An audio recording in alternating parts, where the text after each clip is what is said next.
Hello everyone, my name is nmflash8. Today I will be going over the 116 run done by Sacred Ghost. I thoroughly believe that this run is cheated. My goal here is not to strawman this run and point out all of the weird tiny things that he does. My goal here is to point out and statistically point out that this run is impossible. I will be pointing out all of the different routes that are possible for any runner to take. I will not be including paths that are standard. I think if every runner would do this and there are no other second guesses, I will not be including those runs. But the numbers really don't add up. In total, there are 90 rooms. 51 of those rooms are standard. 37 of them, he wins a 50-50 coin flip, and he only loses 2 coin flips. And those 2 rooms are also extremely suspicious behavior involved with those. So again, my goal here is not to strawman this. I was very generous with these numbers. Many of them that could be considered 50-50s, I also included as standard, that any runner would do what he did. Going forward, again, this is completely uncut, unedited. I will likely make an edited version going over the history, what I have found, screenshots, and all that other stuff in another video. Because this one's likely going to be very long, unedited, but yeah. So going over my tool here that I have in the bottom corner. So this is a screenshot of each of the rooms that he has laid out. I do have my own little slide here that I placed a key on top so that you can better see what I believe he sees upon entering the room. And speaking of what I think he sees, just briefly touching on this before we enter the pit, I believe what he is doing is he's using a rel mod to show him the location of all of the keys. Again, I will go in a separate video how I think he set up this rel mod and how relatively simple and uninvolved this is, and how I will actually be doing it myself, somebody with no experience in SPM modding. So long story short, his Wii is sending information to his desktop, and his desktop then tells him which enemy is holding the key. He can only see this as he enters the room because the next room is not loaded. He's not manipulating which enemy has the key. He can only see which enemy has the key, which obviously gives him way more of an advantage than should be allowed.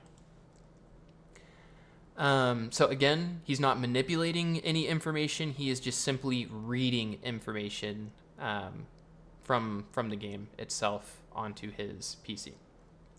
So yeah.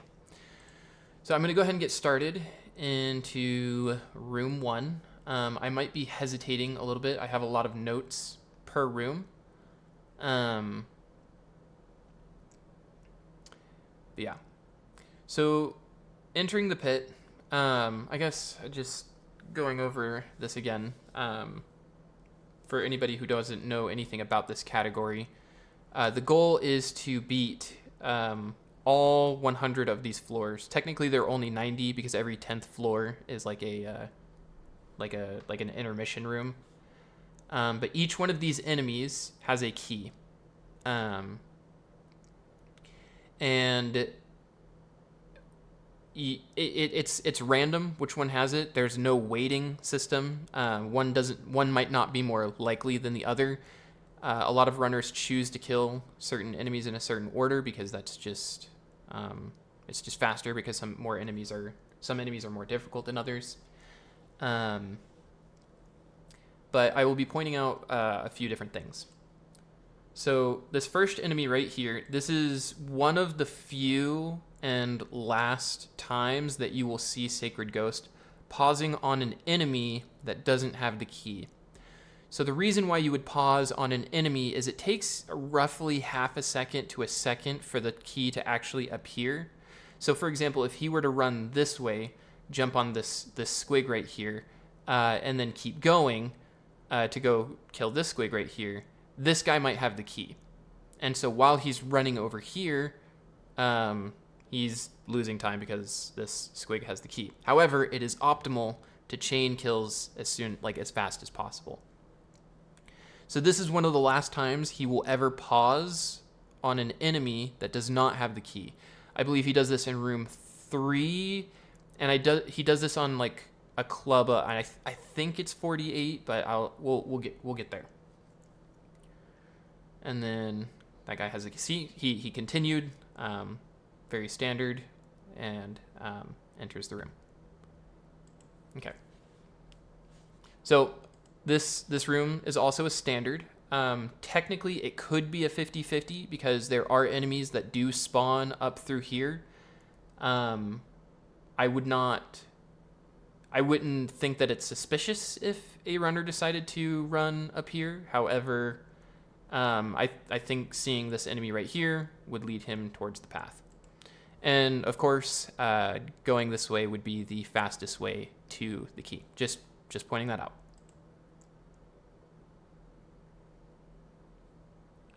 So here you see that he pauses. He kind of hesitates towards the key.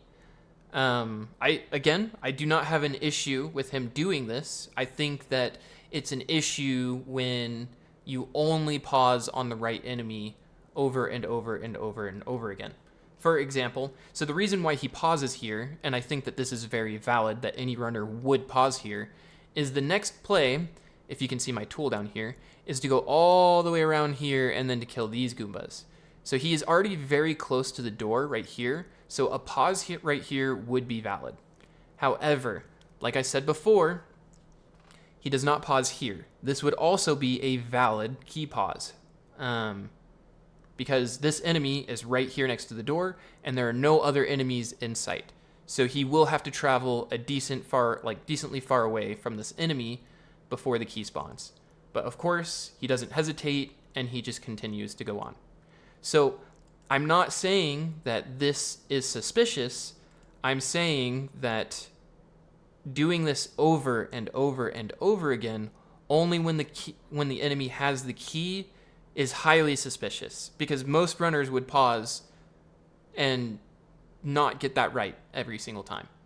But again, he only pauses on enemies that have the key. Roughly. I mean, he does pause on around 3 enemies, like I said before. And one of them is right here, this enemy. So this is hardly even a pause because he kind of just like commits to like leaving. But I will count this as a pause in his favor. So I'll replay that real quick. So yeah, he kind of hesitates right here. So I will count that as a pause in his favor.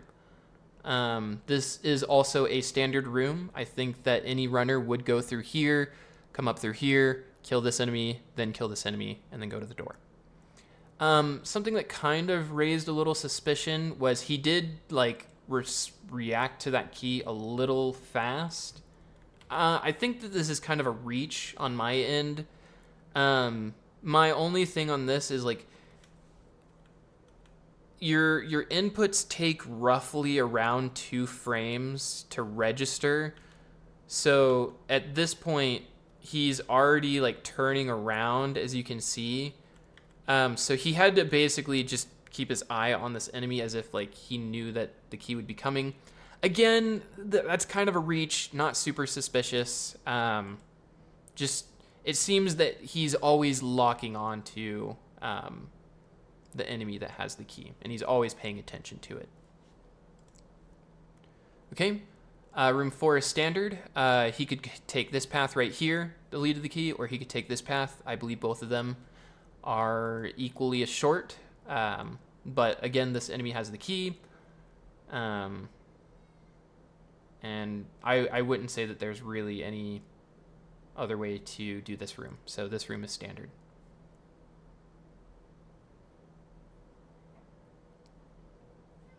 Okay, so this is the first like real 50-50, and I will point out that sure, some paths are more likely than others. So for example, there are 2 enemies up here, so it would be more likely that he would take this path, right? Here, sorry, let me put on Do Not Disturb on Discord so you guys don't hear beeping. Okay, so for example, this is a 50-50. I do believe more runners would choose this path right here. However, this is a valid option. I am throwing him a major bone here by only considering all rooms as a 50-50 chance, because he does make a lot of really, really weird hat trick 50-50s, if I will call it, that no runner would ever do, and it pays off. Like literally, like, I think maybe 1 in 100 runners maybe would even do something. I wouldn't even say a 1 in 100. Like, he does things that nobody would ever do, and then it pays off. So for the sake of simplicity, rather than calculating, oh, this is a 60%, this is a 40%, I will just be leaving everything as 50-50. And that is throwing him a major bone here. Like, that's it. We'll get to that later. So of course, he picks the path up here. I think most runners would choose this path, but it's also the shortest path towards the key.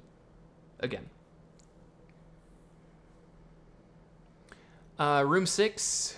So entering this room, these guys shoot projectiles.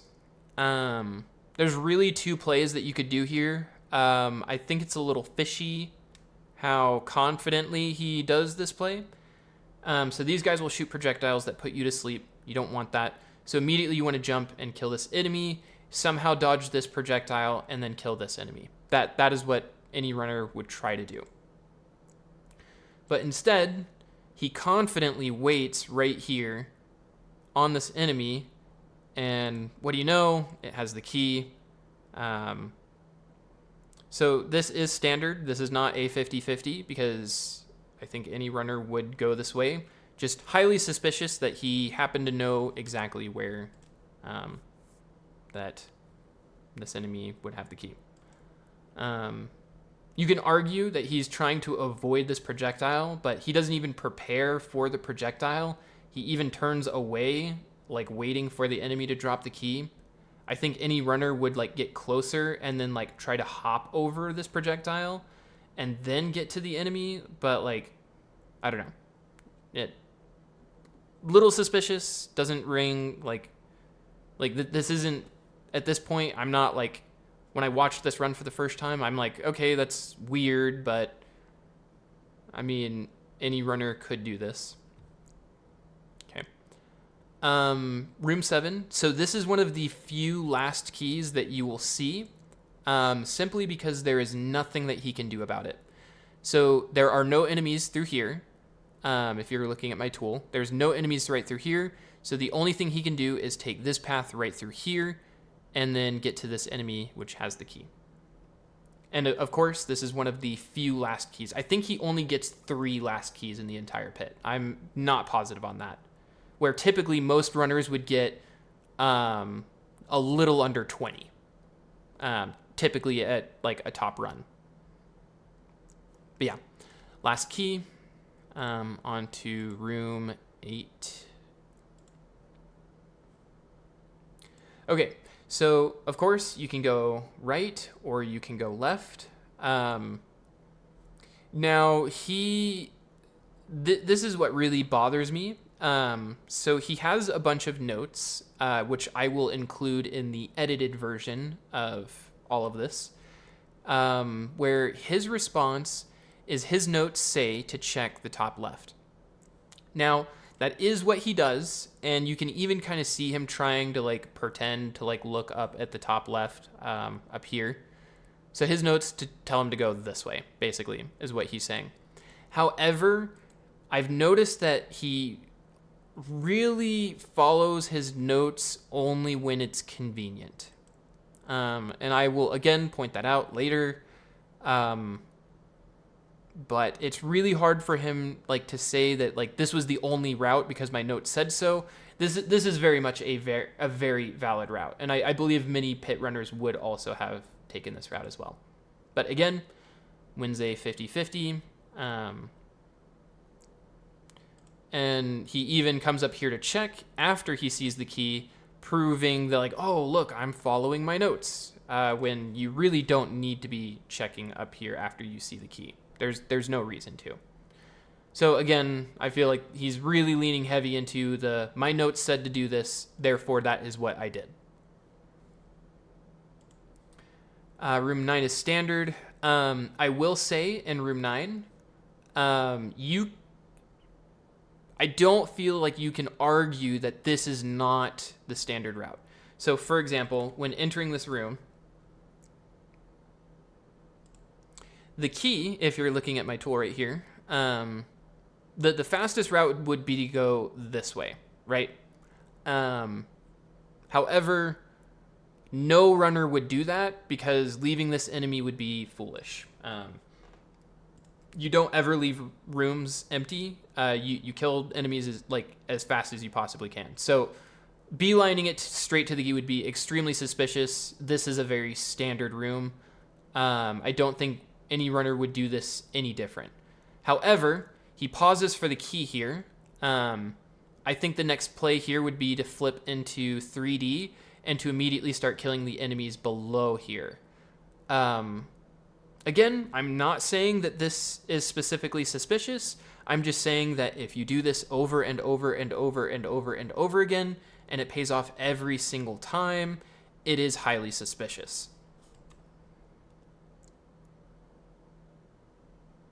And of course, you can see the enemies right here. Any runner would know that there's a Goomba here and likely another Cherbil over off screen. So he could have flipped into 3D and immediately killed those, comboing the attacks. And you can even say that that's the play even if that enemy had the key, because you would be falling, you'd pick up the key, and then you'd just immediately run to the door. Really no difference whatsoever. This just kind of solidified that he feels that enemy has the key, and so he pauses on it. Again, not saying that that's wrong. Many runners would do that. First standard room, room 10, nothing goes on here, so on to room 11. So I put this one as a 50-50. This layout, I believe his notes do say to check the bottom left. Again, convenient. That his notes tell him to go exactly towards where the key is, and he happens to listen to his notes. There are no enemies on screen. You can go this way, or you can go this way. There will be a lot of enemies up top. And of course, just a singular enemy right here. And this one had the key, and of course, he picks the right path. Again, not saying that that's suspicious or wrong, just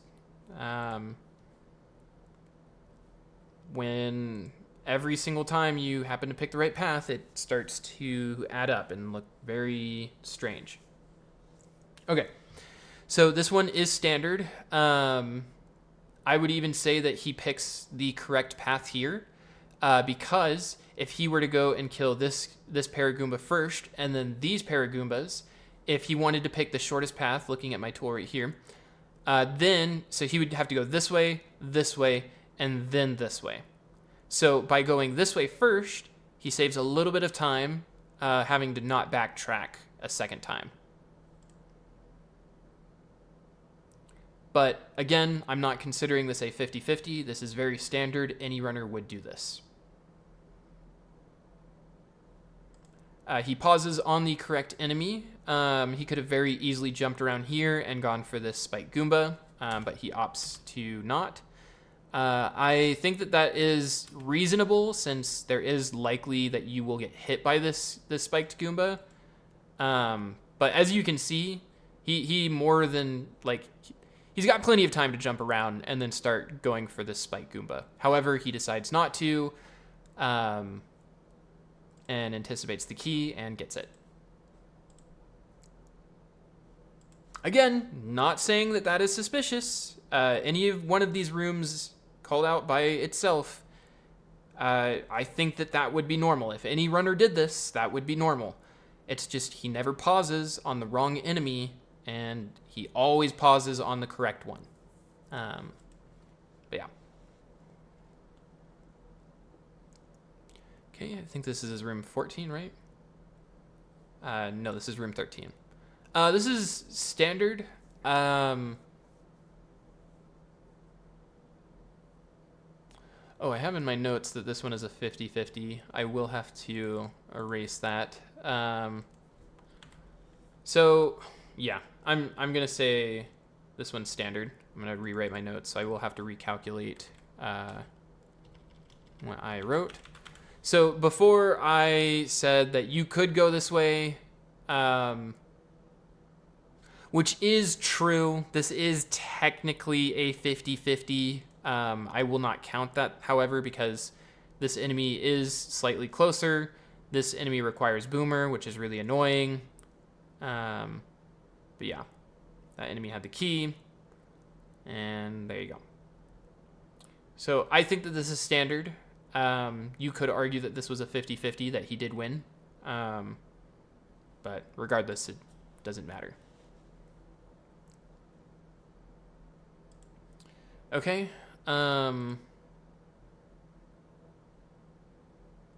This is standard. I believe the play might have also... No. Okay, never mind. I was thinking that one of these Koopas had 3Ds, so that you could make him flip and fall down, and then use a shell to hit all the Goombas. But no, I believe that this one is very standard. So 15. So this one, he wins a 50-50. So you can argue that he saw the enemies up here, so therefore, instead of continuing down this route, he opted to go towards the enemies that he could see. However, if you spawn here and you don't see any other enemies nearby, you know that there are enemies on this other side over here. So he could have very easily placed Boomer, continued going, and then killed the enemies over there. So he wins a 50-50 there. And then what do you know, that is the shortest route directly towards the key. Not saying that what he did was wrong. I'm just saying that this was, again, the shortest route to the key. Okay. Room 16. So,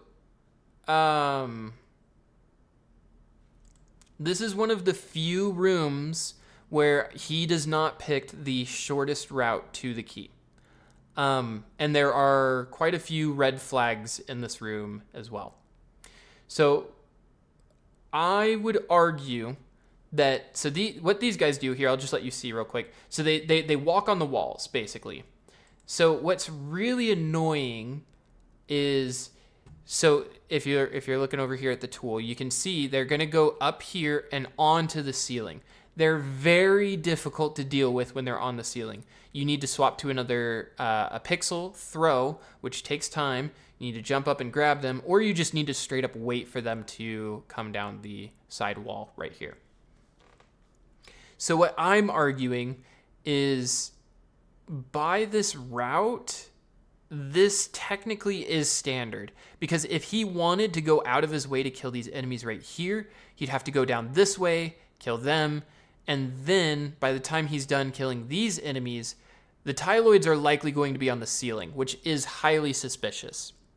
However, he did not choose the quickest route, so I will give him a point in his favor that he loses a 50-50 here.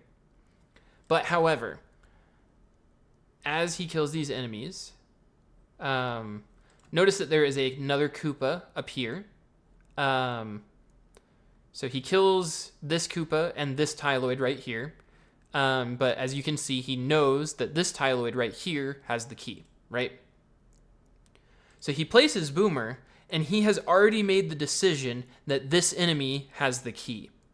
The next play would be to either jump up here and to start killing the Koopa, or maybe jump up here and wait to see if this one has the key. But he has already decided this enemy has the key. He goes all the way around and then runs directly towards it.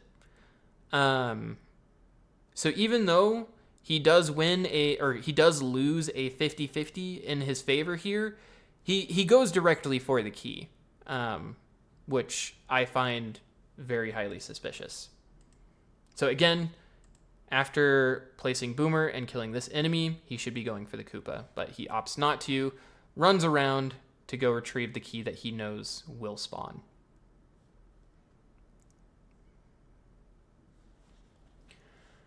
I have written here that room 17 is standard.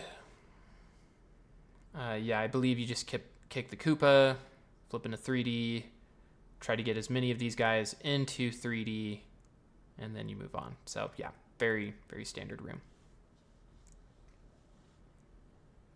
Okay, room 18, I also have written as standard.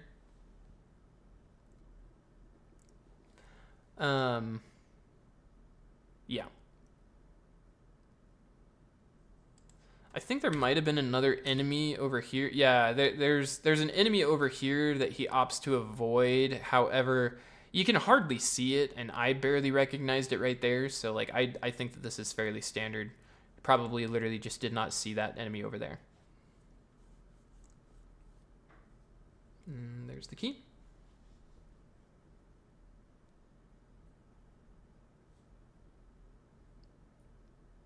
Okay. So this is standard.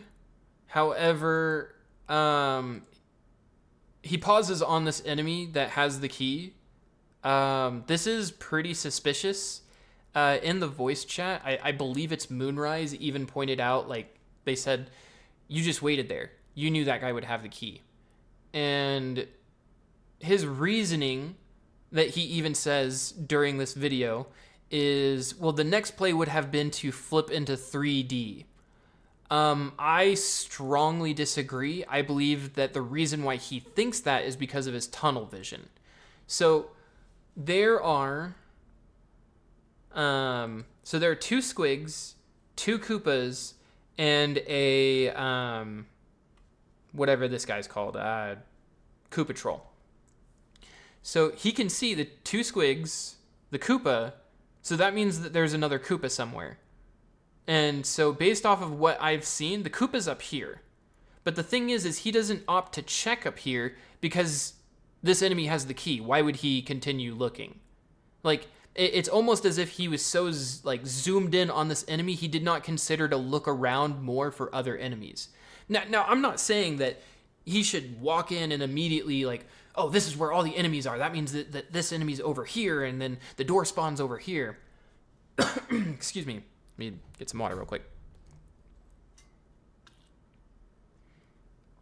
What I'm trying to point out here is that he didn't even opt to look up here because it wasn't even an option in his mind. And you can see that it's literally what he says. The next option would have been to kill these two enemies. He could have very easily gone up there and looked for the other Koopa, but he opted not to. Because he didn't need to, frankly. Another intermission room. And then room 21. Very standard. Plays this very well, actually. Gets 3 enemies right here. And this one had the key. Very standard. Any runner would do this. Okay. Ooh, let me take a deep breath here. This room is where I knew that he cheated. From this point on, this raises some of the biggest red flags that I have ever seen running this game's history. or just looking at hit percent runs. So this should not be a 50-50, but he creates a 50-50 here. So immediately upon entering this room, the only option you have is to go left, kill this Goomba, and then continue going down, right? So if you look at the tool, you can see that the key is all the way over here. So he goes this way, kills the Boo over here, leaves this Boo alone, and then there are 1, 2, 3 Boos right next to the door. Right next to the door. Any runner would be like salivating at this right here. Like, you place Boomer right here and you kill these Boos. That is just simply what you would do. So instead, he opts to avoid these 3 Boos and attempts to try to kill this Goomba right here that he knows has the key. So he misses because the Goomba turns around and leaves. And he kills these 2 Boos instead. Plays this weird play off by killing this other Boo here. And rather than killing these 3 Boos again, right next to the door, he opts to go after this Goomba that is beelining it all the way across the room. And then there's another Boo up here that he ignores. Now, the icing on the cake right here is he goes for this Goomba, and then he flips to 3D. He has sealed his fate that he knows this Goomba has the key. Because if you were not to flip it... So the next play is, if this were a hunch, I think that this Goomba has the key. Which he says in this run, right about here, it's that Goomba, isn't it? Which, goodness gracious, which is just really, I don't know. So after you decide to do this, the next play is you have to go back into 2D, or you have to stay into 2D. You kill this enemy, you run back, and then you kill the other Boos. But the fact that he has flipped into 3D before even seeing the key points out that he has no intentions on killing the other Boos. He has 0 intentions of killing them. And of course, it pays out. And 4 Boos ignored 3 times. 3 times. 1 right here, 1 right here, and then he sealed it by flipping into 3D, pointing out, I have no intentions on killing these Boos. So this room alone should prove that he cheated. That he has some way of knowing which enemy has a key. But for now, let's just write it off. He had a hunch, decided to follow that hunch. Somehow, way back here, killing these enemies, he thought to himself, maybe there's a Goomba all the way across the room that I don't know about that has the key. Let's just write it off as just some weird random hunch that he had to kill this Goomba. It gets worse. It gets a lot worse. And this is just a start. But yeah. Now, you're going to start seeing like a few more standard rooms after this. But yeah. There are a lot of these very, very, very, very blatantly cheated rooms in here that are arguably impossible to argue in his defense. Because he says his notes tell him to kill Goombas, but like literally in his 117, he does not do that. Like the run right before this, using the exact same notes that he had before, he does not do this. So this is a very blatant example of cherry picking his notes. Because the Goomba had the key, so therefore I went for the Goomba. Ridiculous, in my opinion. Room 23 is standard. This enemy has the key.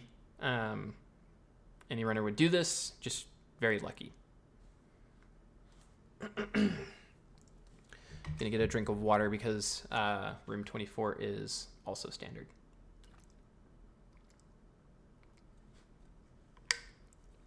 yeah, the runner would go through here, jump up here, grab the key, and then over here. This is not a last key. It almost is, because there's an enemy over here, but no runner would have gone for that first because you have to ignore literally everything else. Room 25 is standard. There's only one enemy in here. And it's a chain chomp. So this is really just getting lucky and getting good door placements, which he kind of did not get. Okay. So another thing that I will point out is a lot of runners hesitate which path that they should take. This is one of the very few examples that you will ever see Ghost changing his mind on the route that he decides to take. So commonly you'll see a runner go this way and then like kind of like panic and like double back and be like, oh, there's an enemy over here that I forgot. I don't want to leave this one. So they don't really stick to like a specific path. If you watch like Castle does this all the time. Like he'll go to one key and then like he'll be like, oh, I kind of want to go this way, and then that is very normal to like second guess yourself and to do this. Ghost hardly ever second guesses himself. But as you can see, he's kind of planning to go this way. But then he just changes his mind and decides to take the pipe. Now, the pipe is a little weird because it's slow. I think that I don't think any runner would have opted to take the pipe first here. So again, this is a 50-50 that he opted to take. And of course, the daisy up here has the key. So he wins yet another 50-50. This one is also, oddly enough, a 50-50. I would have also chosen the route that he takes here, but it is still nonetheless a 50-50. So you could go this way and go all the way up, if you can see my tool. So you can go this way and go up through here. This would have been a last key if he did that. Or you can jump up right here and kill this enemy. I think most runners would do this, but the option is still there. And of course, that one has the key. Not super fishy or suspicious, just yet again, another 50-50 that he wins. This is standard. Also, pointing out, I believe his tool only tells him where the key is. He seems to not really ever know where the door is. Well, not never knows where the door is, but I don't believe his tool tells him where the door is, if that makes sense.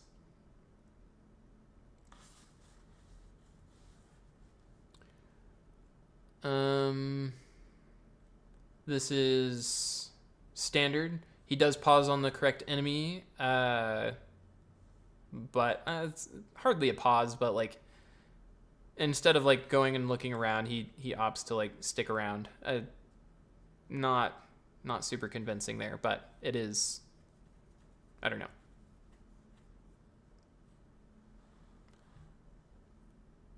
All right, 31. This is another 50-50. So initially when entering this room, you can kind of see what he sees, that the key is up here. I don't remember which one of these. I think it might be this blue one. And then he sees these guys, which is standard. Anybody would go for this one. Now here's where the 50-50 comes in. So there's an enemy right here that he could go after, and then another enemy coming. So this one is closer, but there are a larger batch of enemies up here.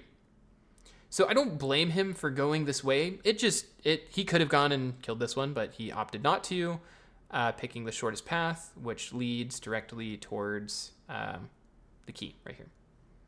So I guess it wasn't either of those two tyloids. It was further back, but doesn't matter. And then, yeah, now those other enemies are like on the ceiling, which is a little kind of weird, but I don't know. I don't blame him for picking that path. Room 32 is standard. Anybody would have gone up here to kill this enemy first because you don't leave stragglers. That's very suspicious and weird if you were to do something like that. Foreshadowing.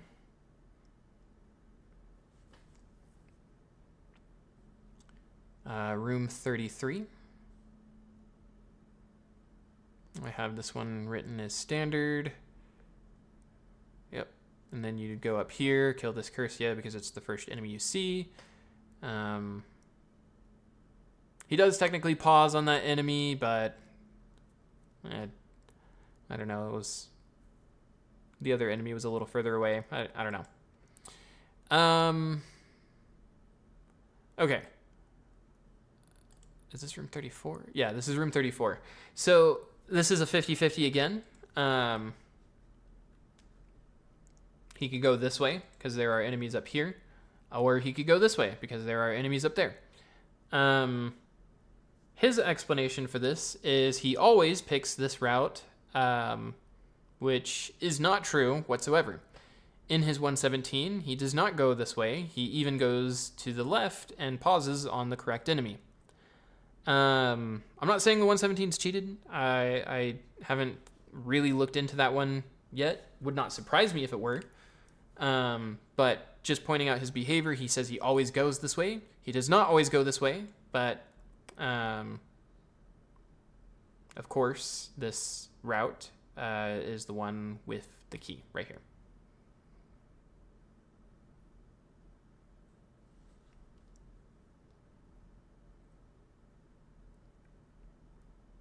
Okay, this one also has kind of a red flag, winning a 50-50. These enemies are very obnoxious. Just about everybody hates these guys because they move around in almost seemingly random directions, and then they'll flip into 3D, and when they're in 3D, they're very annoying and difficult to kill. So the play I think here that most runners would do is to immediately run down, jump on this Copta because it's a very easy kill, and then place Boomer and kill this one right here.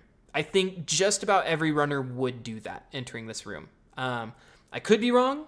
Some runners might just be like, forget the Coptas, like I don't really care about them anyways, and opt to kill this Squig. But again, this is a very, very easy kill, and he opts to not kill that enemy in favor of this Squig right here that has the key.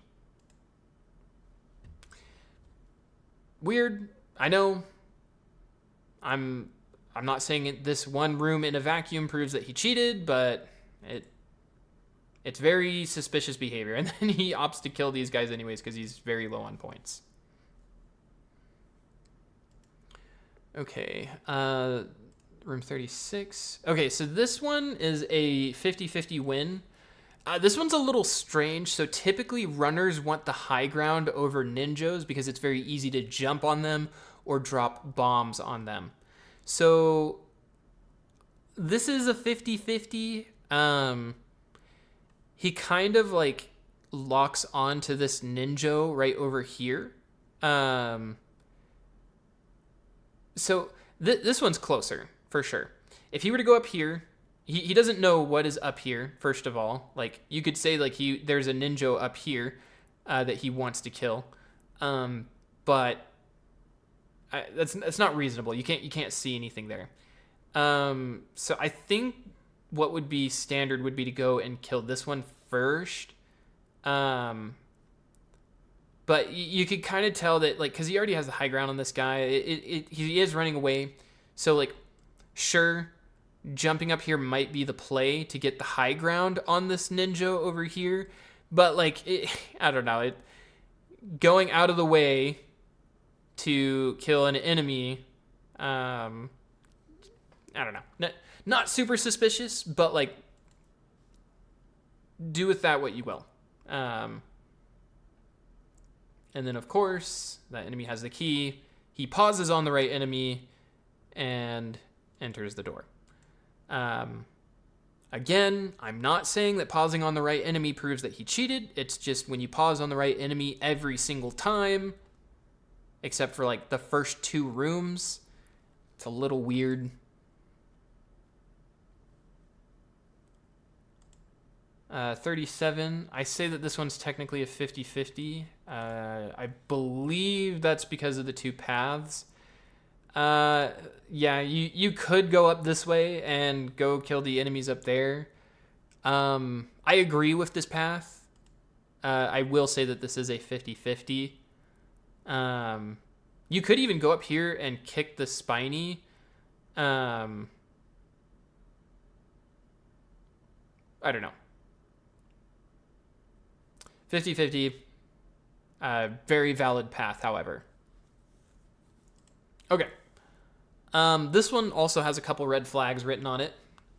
So there are immediately 3 enemies that I could see him going to go kill. So he could kill this spiked Goomba, he could kill this spiked Goomba, and he could kill this Magic Koopa. I don't blame him for not wanting to kill this Magic Koopa right away because they shoot projectiles and they're very obnoxious. But once again, he's got multiple paths here. More than a 50-50, if you ask me. Opts to take this path. But the weird thing is, he goes to kill this Magic Koopa, and then he leaves 3 enemies. So, where is he going? Like, he just kind of beelines it down this random empty hall towards this Magic Koopa over here that, oh my goodness, would you look at that? It has the key. Like, he had 1, 2, 3 enemies that he just ditched.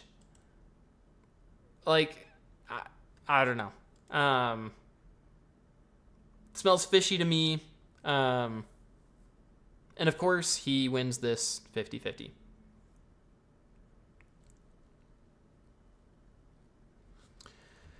Uh, 39 I have written as standard. Yep, kill this enemy first, kill this guy next. Try to kill these guys, and then kill that guy. Yeah, I think any runner would do this. I don't really think there are any deviating paths here that would be better. He could lock on to this Fire Bro if he wanted to, but I think any runner would have done what he did here.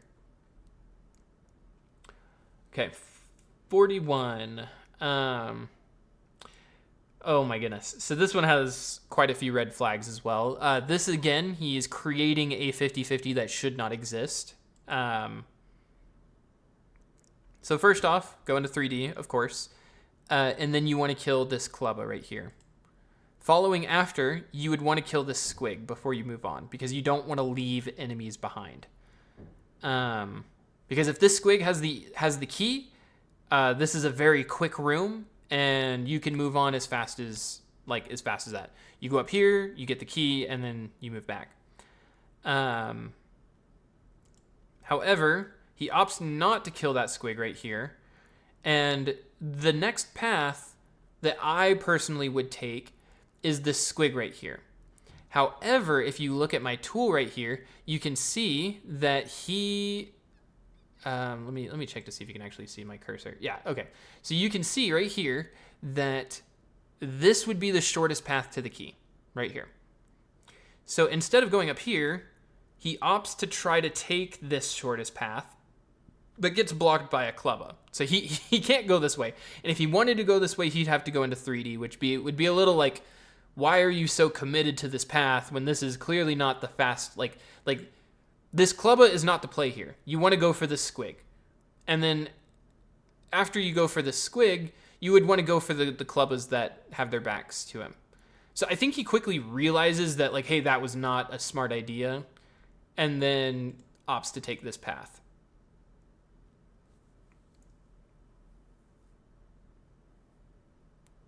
Goes for this, and then, of course, rather than continuing, he waits for the key, and that enemy had the key. Again, I'm not saying that waiting for the key is suspicious or wrong. I think waiting for the enemy that only has the key is weird when you're not waiting for any other enemies anywhere else. 42 I have written as standard. You could argue that this is a 50-50.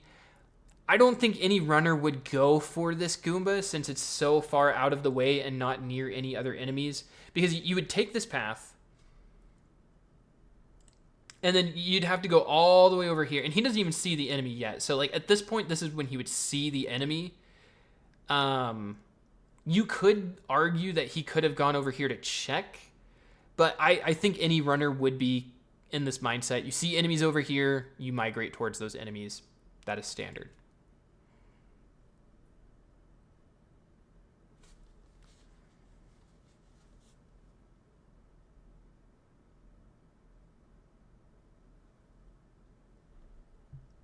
And then, there you go. Did he pause on the key?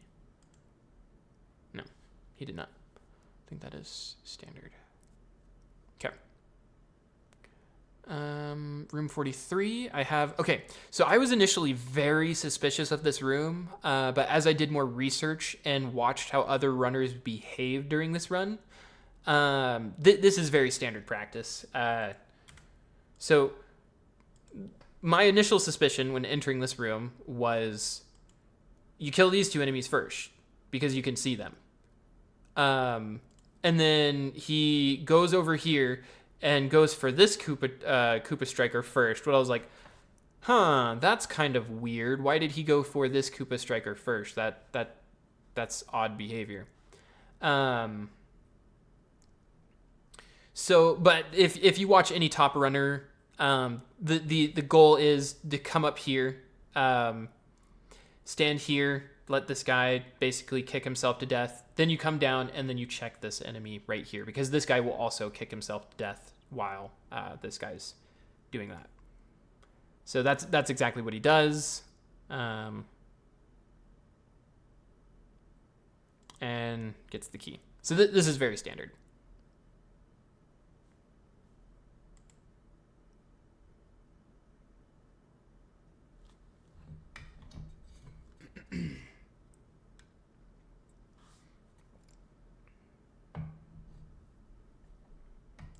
Okay.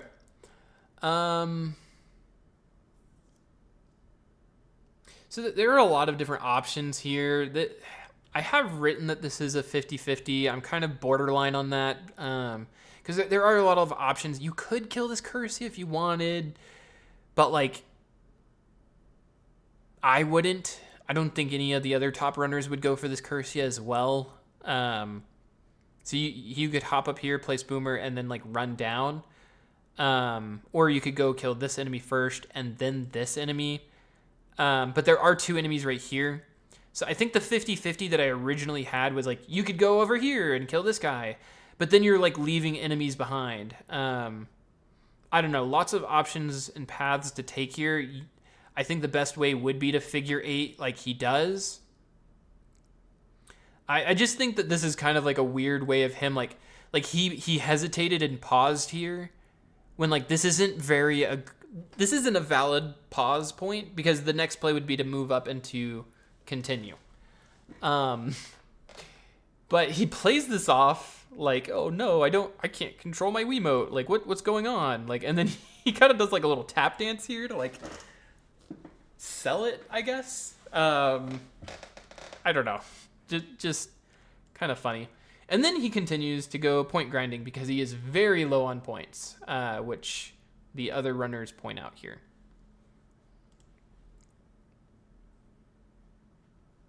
So I will not count that previous room as a 50-50 because I feel that is standard.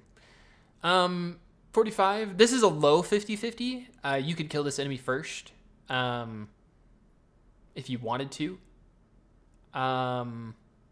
I think most runners would go for the large batch of Tyloids down here.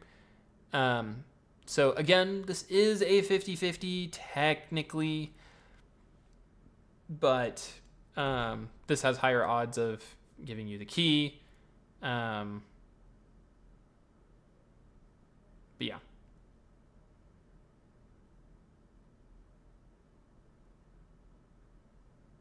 And there we go. He's got the key. So yeah, this guy it is an option. He did leave it behind, but like I think most runners would have been like, these guys are obnoxious and they're going to start moving everywhere. I would have also taken that path as well.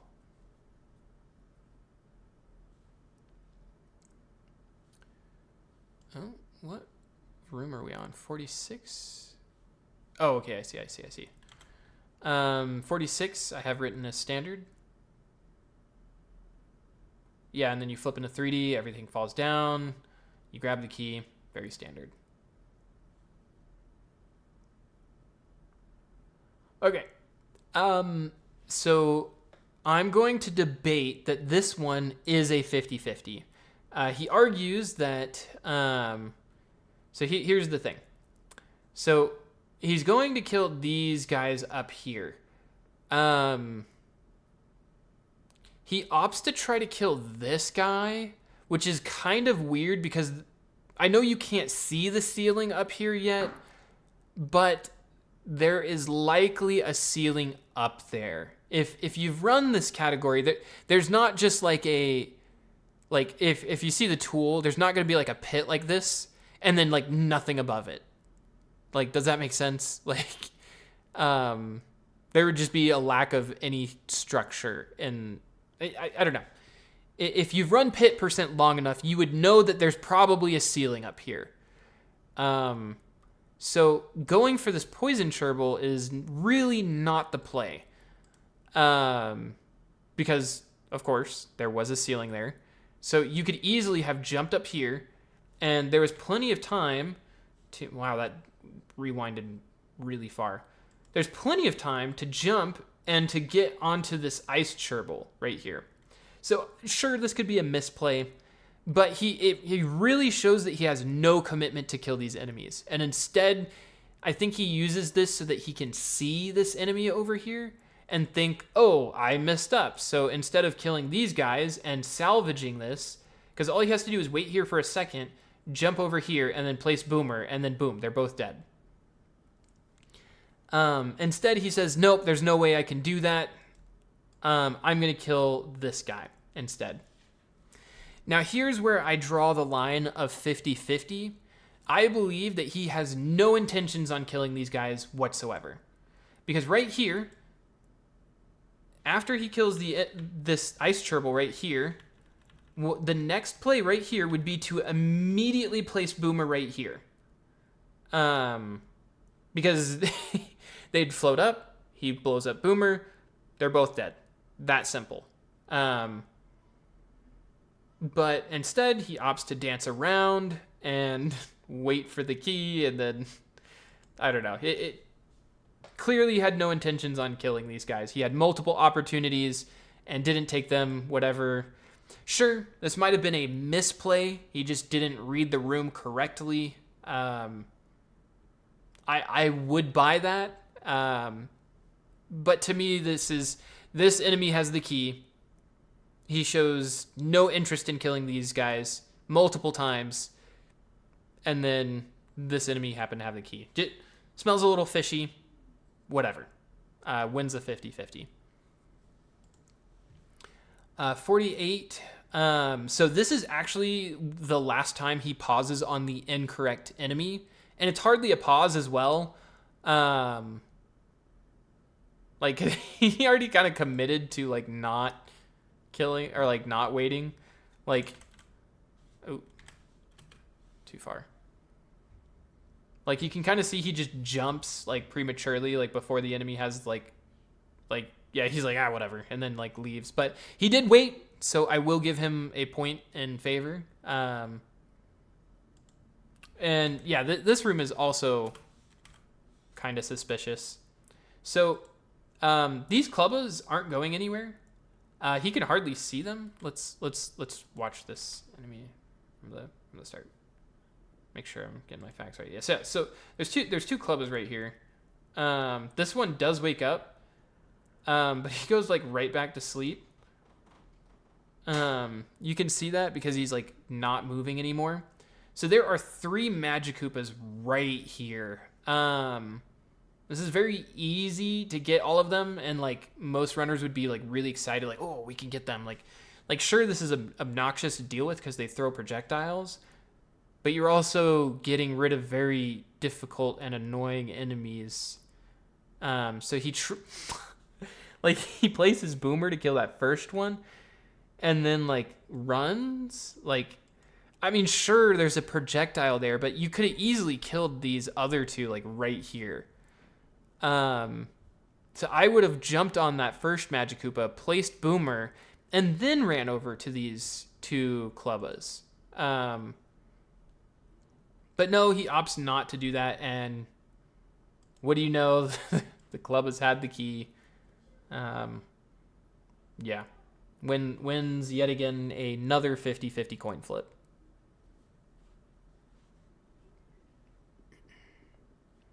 Okay. So I believe that this is the last coin flip that he ever loses. And this is me being extremely generous.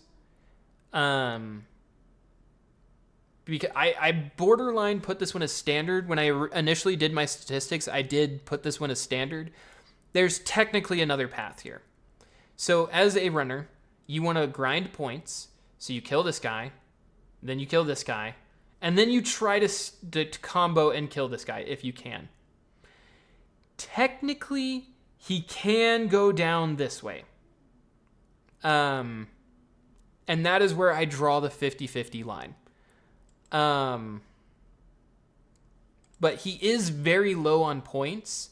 So I think that this is an enticing route for him regardless, because he needs the points, essentially. He's very underleveled.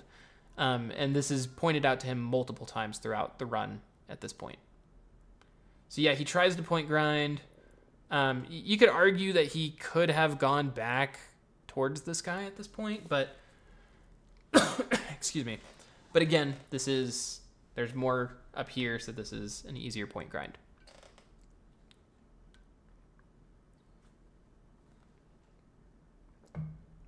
So the standard doesn't wait for the enemies because he knows he doesn't have the key. Goes down here. Then you'd kill this guy next. Now, this is why I called it standard before, because now he wins a 50-50, and I'm not even going to include that here.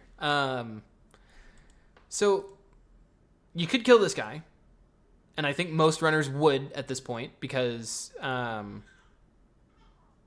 you don't leave stragglers. That's just standard.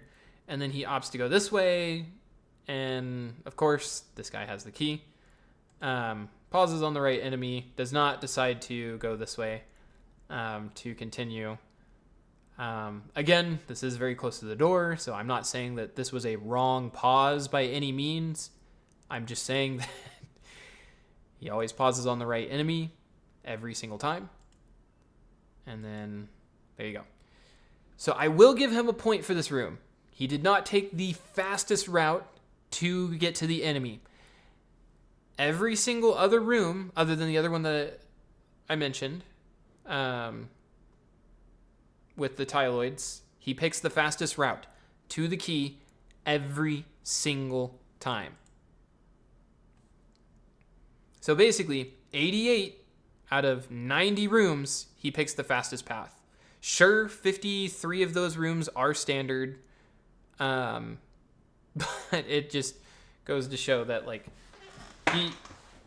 he's getting extremely lucky with the paths that he takes, and it seems to be laser focused always on the enemy that has the key. This one is also kind of suspicious to me. So I think the play here is to kick one of these buzzies for points.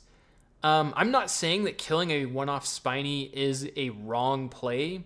It's just a little weird that he's so obsessed with his points that he goes out of his way to kill random enemies because he's so underleveled, but he doesn't consider, like, trying to go for, like, a Buzzy or something here, and instead he just picks the closest Spiny and opts to Boomer it rather than kicking a Buzzy or flipping into 3D and dropping all the enemies.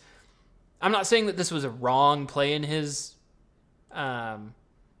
just a little weird that like he needs points and he opts to do something that doesn't provide very many points. This is one of the few rooms that he also gets a last key. Very standard. This guy back here has the key. Doing anything other than this would be highly suspicious. And so therefore he gets a last key. I think there's only 2 or 3 rooms that he gets last keys in.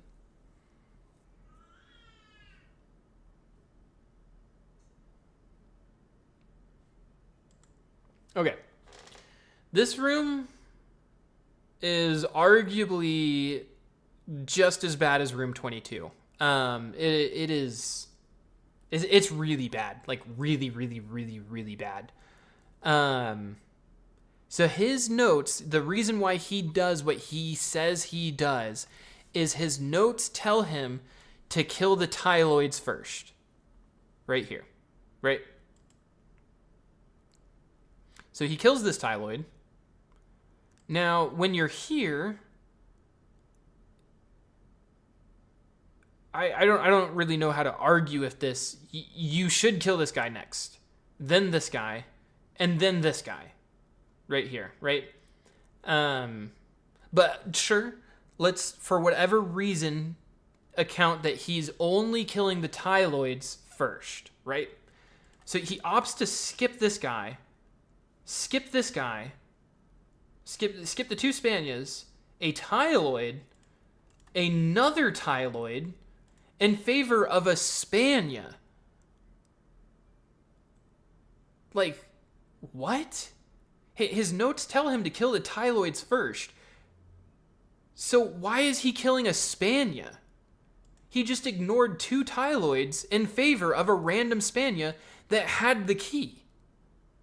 Like, this is, and again, I'm being very, very, very, very favorable here by calling this a 50-50.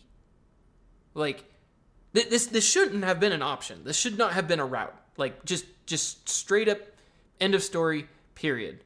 Like, I could see maybe if he flipped into 3D and decided to start killing the Spanias first, but like, I don't know. It's really hard to claim that I am following my notes when you blatantly ignore the enemy that your notes tell you to kill in favor of a random enemy super far away that is not in your notes written to kill. Like, again, I'll just show you this like from the start. Kills this guy. Skips 1, 2, 3, 4 enemies for this guy right here. And he's so underleveled that, oh, I might as well kill this guy over here. Okay. Ridiculous, if you ask me. Room 54, I'm going to say this is standard. Normally leaving enemies is a big no-no, but these guys take 2 hits with Boomer. So you could argue that you could place Boomer and then go for this Clubba and then come back to this guy later. But like dealing with these guys is just a huge pain in the butt. So I don't blame him for taking this route. I'm going to call this room standard. And there you go. He's got the key. That's being very generous too, because there were a lot of enemies that he could go for. Oh, sorry. I think this is his 3rd last key right here. Again, nothing you can do about that. If you have the tool right here, you can see the only option is to go follow the snake path and then kill the enemy up top that has the key. This enemy, it doesn't really matter if you get a last key in this room anyways, because typically you have to like kill these guys to get past them because of their obnoxious hitboxes, but it doesn't matter. It's 56. 56 is standard. He does make a comment right here. Always kill this guy first. And I don't think that that's weird. I think it's weird that he made a comment like, always kill this guy first. It was almost as if he was so excited that my notes tell me to kill this guy first, and so I did that, and it just happened to have the key. Like, it's almost as if he couldn't, like, contain his excitement. Like, I don't know. I just find that comment, like, a little, like, okay. Like, you didn't have to say that. Like, it's almost as if you knew that that guy was going to have the key. I don't know. Kind of weird, but very standard room. Anybody would do that. You could argue that some of the dark boos were closer and he could do that, but the main strat is to go towards that guy and then or closer towards the center of the room and gather all of the dark boos into a central location. 57 is another 50-50 win. He opts to ignore this ice gerbil. So originally he was going directly for this enemy. I think the reason why he goes this route is because he sees the two gerbils right here and he's like, oh, that's free points and I can level up here.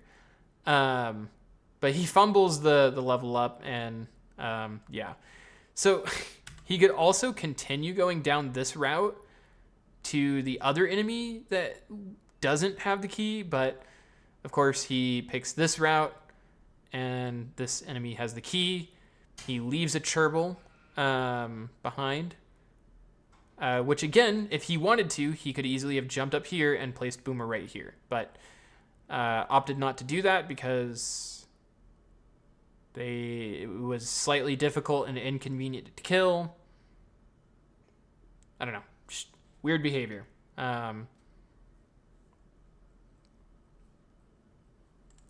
Okay. This one, lots of red flags here. Let me drink some water before I explain this room. This one's gonna be a long one. So he says here, and you can hear it when you enter the room, he heard the Amazy Daisy flee, basically. The Amazy Daisy ran. So if you don't know, the Amazy Daisy is basically a version of this guy that has 10 times the health, hits 10 times harder. Like, it's super annoying. It's got like 50 health or whatever and hits 10s. So you don't want this guy. You don't want to deal with this guy. Also, if he sees you, he has the chance to run away from you, bounce around a little bit, and then flip into 3D. So his explanation for what he does here is, I heard the Amazy Daisy run, so I was hoping to attack it before it ran away. So that's why he decides to go down here. But the thing is, once you're right here, so the play would be, if you actually believed that this was the strategy, to run down here and then attempt to just straight up jump on the Amazy Daisy, hoping that it's like right here. But he doesn't. He opts to kill this daisy right here, and then just continues the path. So if you were to believe this, and I will point out, every runner would kill this daisy up here. Every runner would kill this daisy. You would not leave this daisy up here. It's got like a 1 in 8 chance of having the key or something like that. I don't exactly know how many enemies are in this room, but like, sure, it's a low chance, but if this enemy has the key, you have to travel all the way back and kill this enemy up here, when you could just do it right away for like 2 seconds. Any runner would do this. But instead, he opts not to, kills this guy, and instead of going back to kill it because he doesn't see the Amazy Daisy anymore, he just continues his path because he knows that it's the shortest path to the key. Kills this enemy, kills this enemy, kills this enemy, pauses on the right enemy. Like, okay, I don't know, just, sure. Because I think the next play would have just been, keep going, kill the other guys, like, what are you waiting for? But again, no runner would have ever left that daisy up there. Very reckless, very foolish to do something like that. And And I also heard, well, what if it's a strategy? Go for the enemies closest to the door. Room 22 is a perfect example of he is not listening to kill every enemy closest to the door.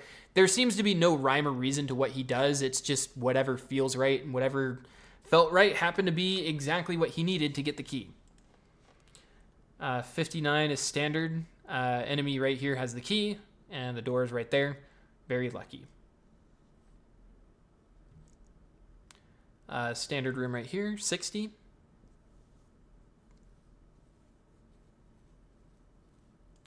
Um, 61. I have this written as standard.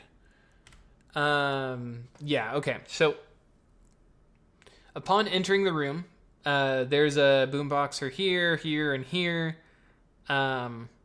Really doesn't matter which route you take. Having the high ground is more favorable. So I think any runner would choose this path right here, and drop Boomer. You can argue that you could kill this guy, but you would have to wait because this guy's just going to immediately attack. You could argue that you could even go this way, but it really doesn't matter. This enemy has the key, and so he just, yeah. I think that was the right play. Plays it well. Doesn't know where the door is. Yeah. Very standard.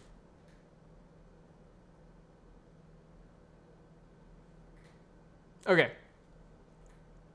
Once again, this is another example of him cherry picking his notes. Like, his notes tell him to gather the dark booze. So if you don't know, these guys travel in 3D. So they'll immediately flip it into 3D, and then they'll start traveling directly towards you, and then they'll flip into 2D and then attack you. Now the thing is they have to see you first. So these guys see him, but like the dark boos off of the screen don't see him yet. So the idea is to go towards the middle of the room, gather the dark boos, and then sit next to a dull bones. Because the dull bones are really obnoxious to kill, so you want to be hitting them as soon as possible. So you can already kind of see where this is going if you look at my tool. He's standing right here. He knows that this dark boo has the key as he enters the room. Comes up here. Rather than continuing or going next to a dull bones, he just opts to randomly stand at a random location, place Boomer, and what do you know? The dark boo had the key. Like, I don't know. It's, I don't know, that very, very, very strange, suspicious behavior. Like, first off, why pause here? Unless you are clearly targeting this exact dark boo, which he is, like, there is no other justification for why he would stop here and just place Boomer. Like, there is no rhyme or reason to why he did this. Sure, you can say he's trying to get closer to the center of the room. Why didn't he stop over here? There are other dark boos on the other side of the room that don't see him yet. Why didn't he stop here? Because there's a dull bones right here that needs to be killed. Well, it doesn't need to be, but like it would be optimal to kill this guy. Or right here. This guy's even in the center of the room. Like, it's just, he's targeting the enemy that has the key, and it happens to have the key.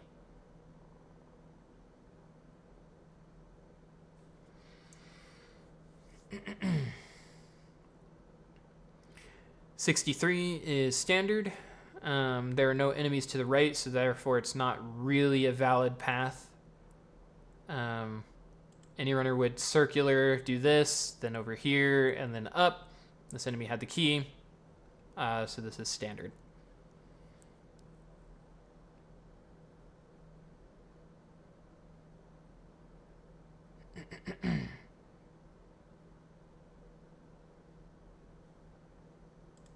Okay. Whoops. So immediately upon entering this room, there are 3 tyloids right here that you can see. I would have attempted to try to jump on this gold tyloid right here. I can see why you wouldn't go for this gold tyloid because it's really fast. I do think you could make that jump, but like this is just like another example of like this enemy has the key and he locks onto this red tyloid right here. Like he ignores all of these other tyloids in favor of this one red tyloid right here. So he ignores this guy. He could have placed Boomer right here to kill this gold tyloid, but opts not to try to kill this red tyloid. So now there's a gold tyloid right here in his face that he could kill, but no, he doesn't want to kill the gold tyloid either. He really wants this red tyloid.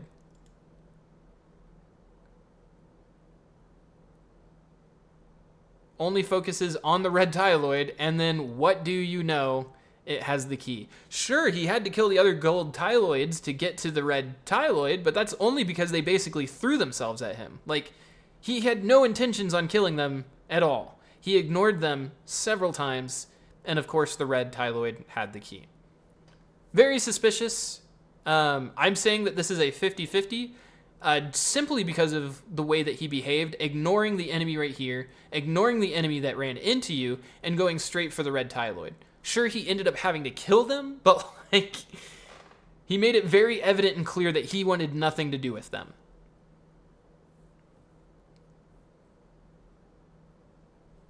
So I have this one as a 50-50. There are two enemies in this room. I would have checked up here first, just because I'm like, I don't know, like my first instinct is to map out the room like the best I can so that I can find all the enemies and kill the ones that are closest to me. But he opts to run all the way across the room and kill this random like Gromoeba that has the key. He technically does pause here, not looking for the other enemy, which you don't even see. It's like over here somewhere. So like I think if he jumped up here, saw that there were no enemies, and then continued, that would have been valid. But like, I don't know. I'm saying that this is a 50-50 because he didn't even check for the other enemy. Not super suspicious, but I don't know. I think there were definitely other ways to play this room. This is a very standard room. I would have done this. There is a Skello bit up here. I believe in his notes it tells him to always kill the ninjos, or the Skello bits before ninjos. And then I think he like tries to like hide from it, if that makes sense, because he knows it doesn't have the key. That's kind of a reach. He just makes a really weird comment at the very end of this room saying, "Oh, there's another dude there." Like almost like he needs to acknowledge the fact that he's pretending he didn't realize that there was one there. He might not have even seen it. I really don't care. Like I would have gone for these guys regardless, but like I don't know. It's just kind of one of those things where like he's not really following his notes, but like he tries to play it off as like, "Oh, that was an accident." I don't know. The comment was just weird, but I think that this room is very standard. I would have done it exactly what he did, but then he makes the comment, "Oh, there's another guy right there." I don't know, just a little fishy, nothing too crazy. I have this one written as standard.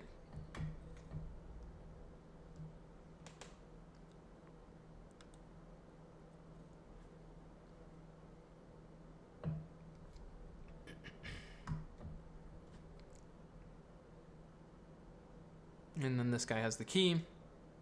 Oh no. This guy? Yeah, I'm not sure. Okay. Doesn't matter. Very standard. Anybody would have done that.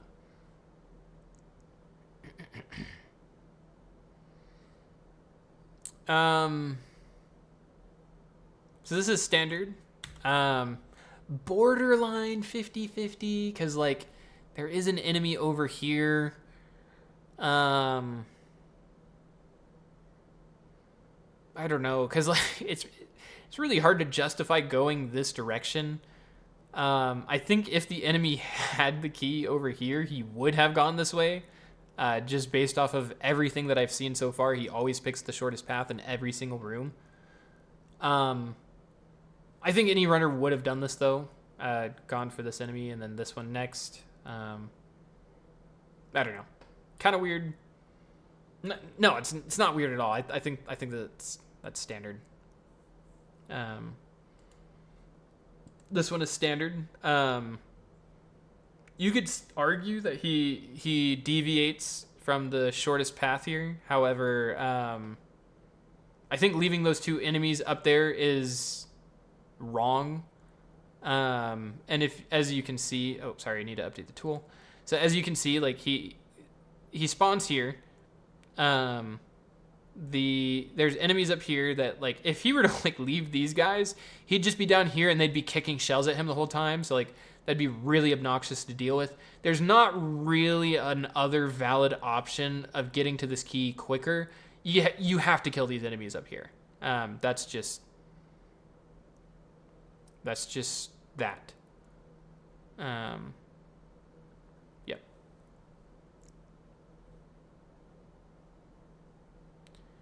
$71 is standard. By the looks at this, he gets really lucky right here. There's an enemy right to his left.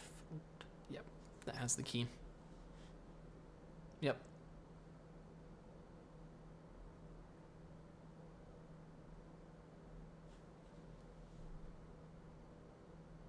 Looking for the door.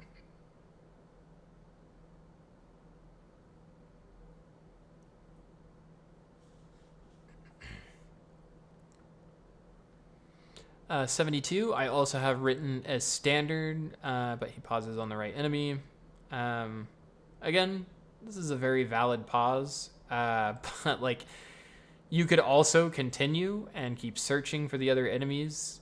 Pausing there is not your only option, but again, he only pauses on the correct enemies, so.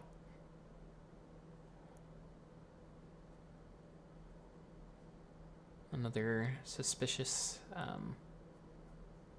another one to add to the tally, I should say, of only pausing on correct enemies. This is standard. You super boomer here. Keep in mind that this is what a super boomer is. I will bring this up later. So as you can see, he's very capable of super boomering. This isn't like a hard trick. I mean, it does have like a precise window, but like he's more than capable of super boomering. And just keep that in mind for later. What? Kind of weird that those guys are still up there, even though he flipped into 3D, but does not matter. I find this room a little weird.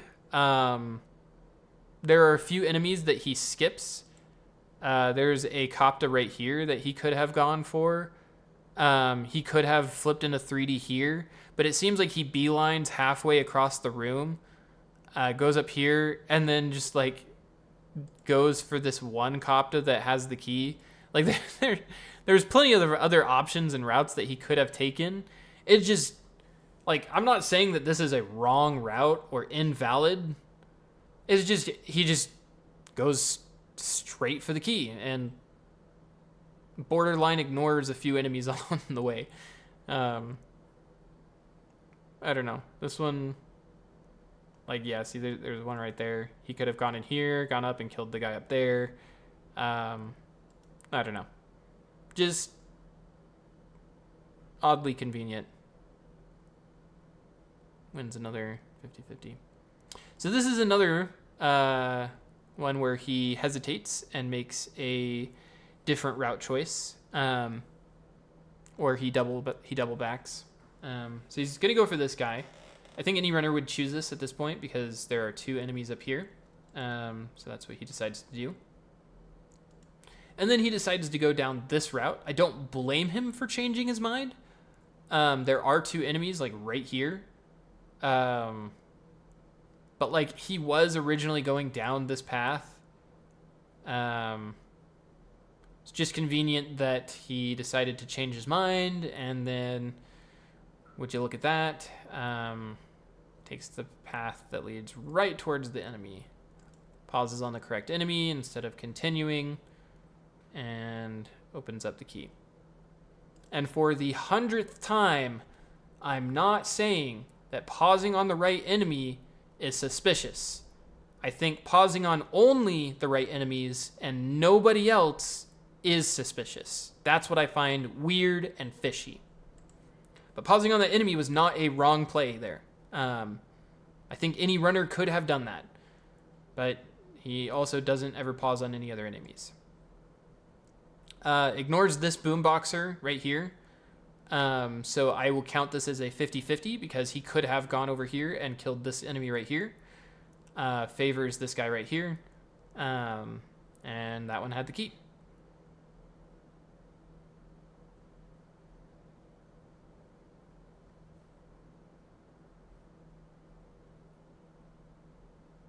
Oops, sorry, I did not update the key viewer for that last room. So this is what he would have seen for that previous room. That right there. 77. So there's these things called magi blots. They're really annoying and weird. They spawn like hidden, if that makes sense. So I think he knows relatively where the one that spawned is that has the key, but like I don't think it's very easy to keep track of where that enemy is, if that makes sense. Because like watch this. So like they'll just appear, attack, and then leave. So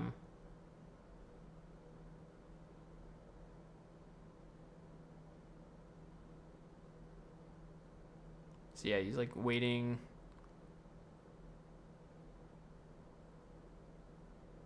And then there you go. There's the key.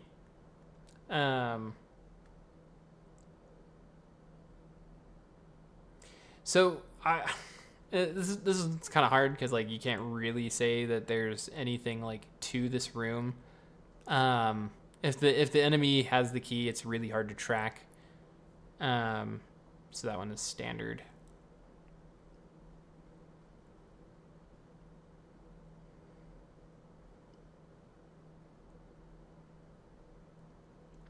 I would say this one is standard, borderline a misplay.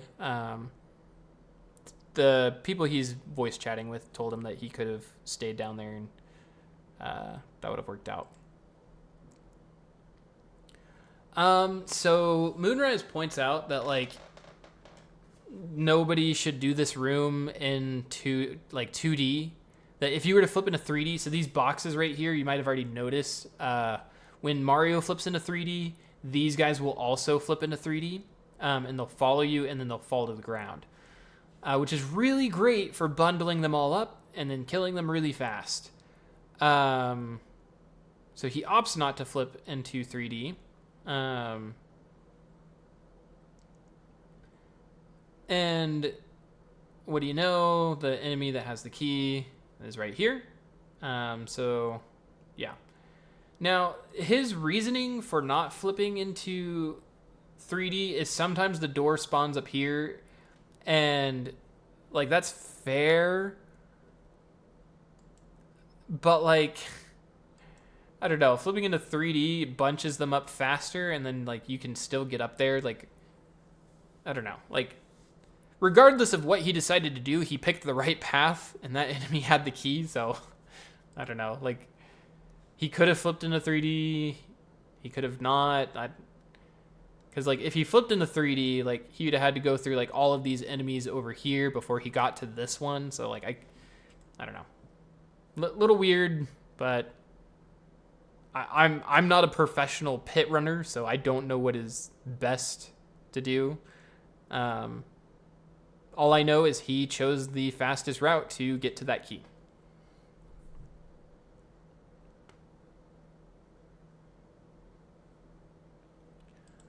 '81 is standard. You'd kill this guy next.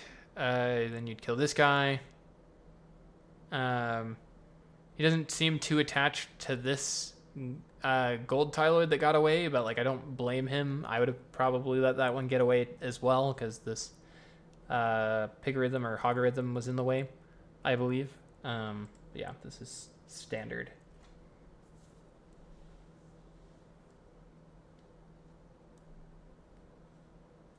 I have in my notes that he makes some kind of comment about like where he should be standing. I think that is valid, but like, because like typically what you want to do is you want to spawn them right here, and then when they spawn right here, you can like corner jump on them. But like, I think if one of them over here had the key, and like wasn't moving for whatever reason. He's like, oh, I need to be standing over here next to I don't know. It doesn't matter. It's kind of like he makes a bunch of weird comments that kind of feel like that didn't need to be said. Like, it's just suspicious when you start commenting on things that like, oh, I need to kill this enemy first, and that enemy has the key, or I don't know, like, I don't know, just oh, I didn't even see that enemy there. Like, I wouldn't have thought twice about it had you not said that. But yeah, room 83, standard. Room 84, I have this as also standard. Anybody would have done this. This is actually really lucky as well because these schlurps, I believe, they take 2 boomers and they're very obnoxious to deal with. So the fact that one of the Spaniards had the key was very lucky for him. Okay. 85. So this one's a little weird. His voice chat says, like, I opt to, or they basically say, like, ignore these guys. And then he makes a comment in here, no, I like to kill them. Like, I think you should kill them, or whatever he says. I don't quite remember what he says. But, like, upon entering the room, if you really like killing these guys, why aren't you going for this guy? These dark boos are going to migrate towards you anyways. You're in the center of the room, so all of them can see you. This guy's closer. He can't see you because he's going this way. And because he can't see you, he's not going to attack you just yet. But instead, he goes this way. And to be fair, I see a dark boo. I see a pokey. I see more enemies. I get it. But he really kind of like locks on to this pokey right here. So like he places boomer because he's assuming that this guy's going to drop down and fall onto his boomer. But no, he attacks and then goes down and jumps over boomer. So now he has to grab his aggro because he's just going to run off if he doesn't. So he grabs his aggro, places boomer, and like, I don't know, you can kind of tell he's navigating or migrating towards that pokey that has the key. And to be fair, I'm not saying that was the wrong play. I'm not saying that you wouldn't do that if you didn't know that pokey had the key. It's just he always focuses on the right enemy in every room.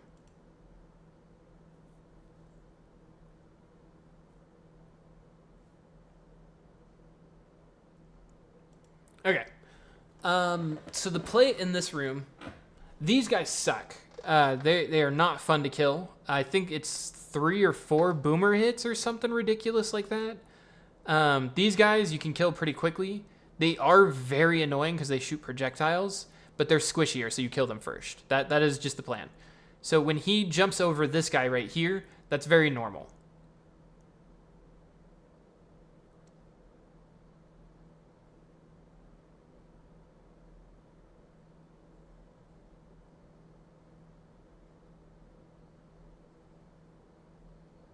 Okay, so he finally kills this guy. Now here's where things get a little weird. So everybody's telling him to super boomer these guys because there are currently 4 on the ground. So you're doing damage to every single coup patrol all at once. Or what you could do is you could flip into 3D here, place boomer and then unflip right here to super boomer and then jump up here and then start placing boomer to kill these 2 guys because A, they are closer to you, and B, they're in a clump right now. So you have higher odds of hitting both of them. This is the play, but instead he opts to decide to kill the one closest to the door for whatever reason. And he argues that, like, oh, well, these guys were difficult to get to because I needed to flip into 3D to get past them. Well, you already flipped into 3D. You flipped into 3D to get to this guy. So why not kill the guys that are closer anyways? I don't know. Kind of a bizarre, like, he skips 2 enemies in favor of this one just because. Like, there's really no rhyme or reason to pick this one. Again, he uses the, I think that I had to flip into 3D to get past them. You're already flipping into 3D to get past them, to get to this guy. So why not just unflip, come up here, and then drop Boomer on them? Or Super Boomer like your VC is telling you to do. But no, he opts to kill this one right here next to the door for whatever reason, just other than the fact that it's closest to the door. And just like that, it happened to have the key. Yet again.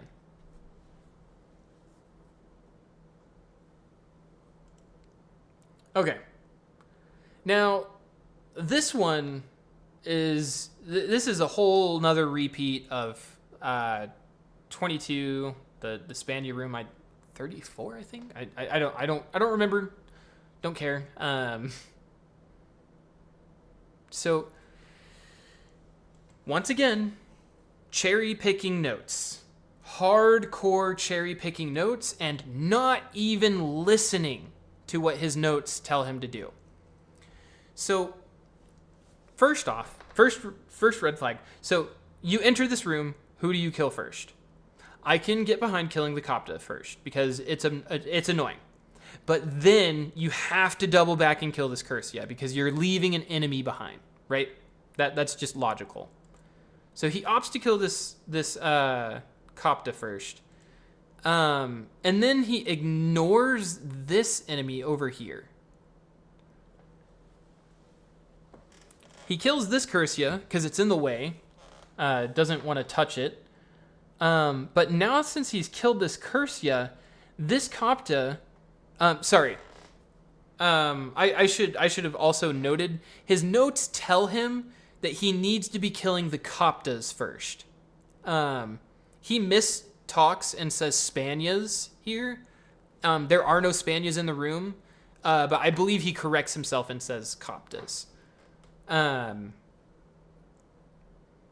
So he kills this Cursia right here. So now you can run up to this wall right here and place Boomer. That will attract this guy, lure him over. He will not flip into 3D, and then you can kill him right there. Very easy cop to kill right there. There's also another cop to kill right here waiting for him, if you were listening to his notes. So next he goes here, kills this Copta, and then he goes over here and kills this Copta. But he opts to skip this one and that one over there. There's another Copta right here, so maybe he wants to kill this Copta instead, because his notes tell him to kill the Coptas, so that's what he needs to do. So you'd place Boomer right here to kill the Copta. But no, he kills a random Chromiba that has the key? Like, how can you argue that I'm listening to my notes religiously when you're not even killing the enemies that your notes are telling you to kill? Like, I don't know how you can look at these rooms and then tell me with a straight face that this run is not 100% cheated. This is just absolutely ridiculous. He even responds to this room saying, I don't know how to explain this. This is a very well-written red flag. Like, I don't know why I did this, and I got lucky. Like, what? He even says, like, I'm just religiously or like, I'm taking my notes too seriously. That was his response. That he's taking his notes too seriously. But he's not taking his notes too seriously. He's completely ignoring everything his notes tell him to do. And he only listens to his notes when it's convenient. This is just bizarre. I don't know. But again, random Chromiba had the key, and I'm just going to ignore everything to go kill that one. So I guess it works out. I don't know. 88 is very standard. I think at this point the VC's kind of like, why did you do that? And so I think he's shaken up a little bit. So I think he plays this room like a little extra cautiously. Oh, okay. So he did pause on another enemy. I'll have to write that one down. Oh, I did write that one down actually. Yeah, he pauses on the wrong enemy here, and he only tends to do this like when he's like, I don't know, like the very first enemy of the room, the third enemy, or the first enemy on the third floor, and it's like the very first enemy in the pit, and I don't know, like it seems to be when he's like trying to play the most cautious, but then sometimes he just throws caution out the wind and does the most ridiculous stuff ever. So yeah, he plays this room very, very standard. Which I think anybody would if they were cheating that hard and then everybody had their eyes on them. I would be playing very cautiously as well.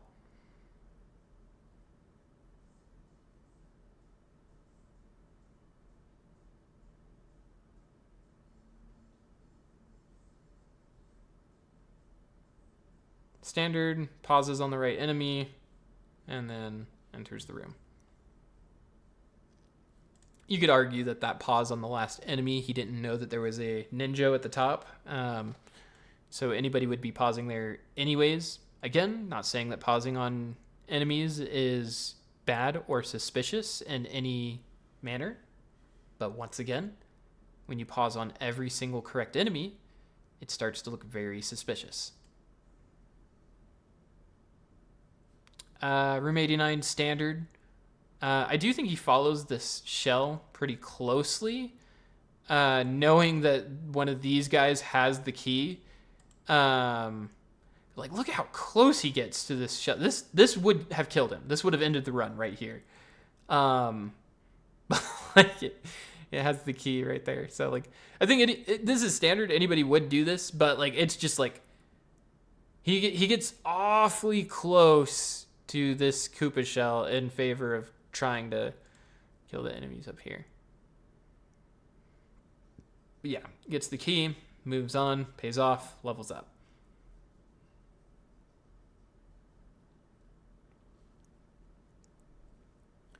Okay, 91. 91 standard. I also have 92 as standard.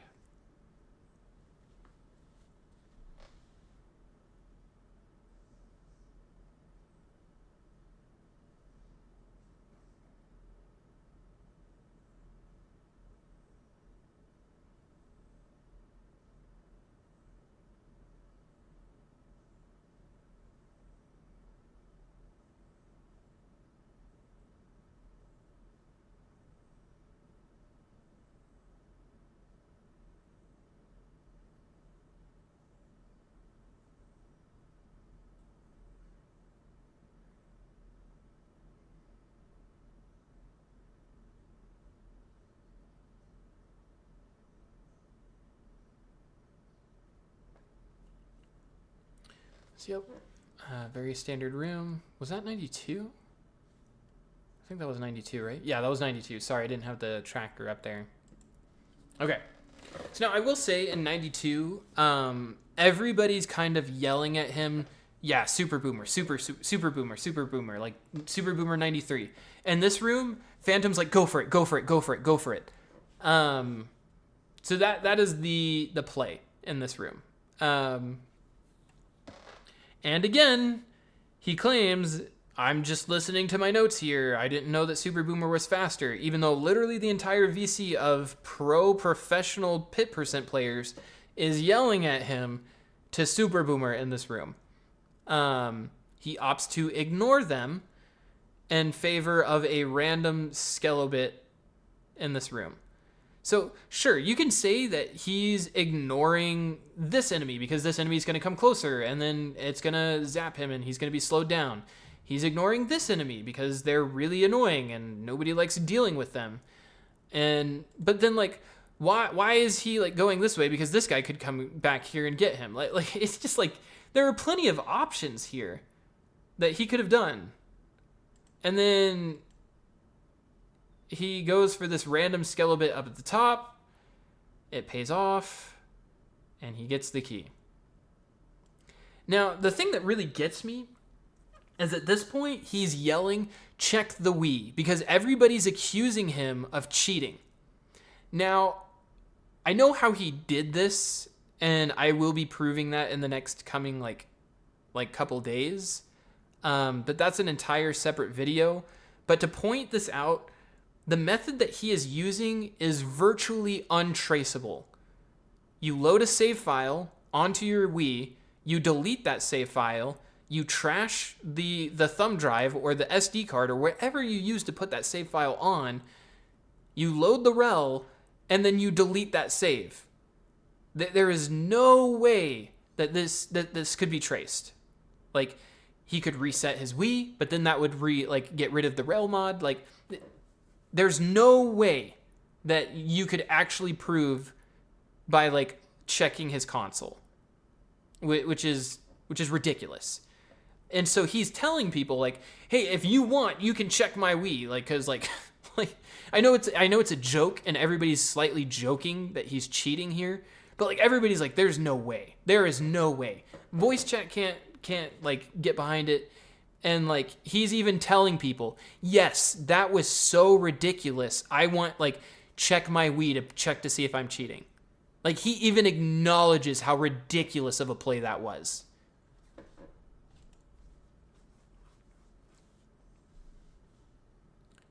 $94, he hesitates up here, decides not to go. This is the last time that he doubles backs and makes a different decision. I don't think that this was a wrong play. Again, I think some runners would have done this route.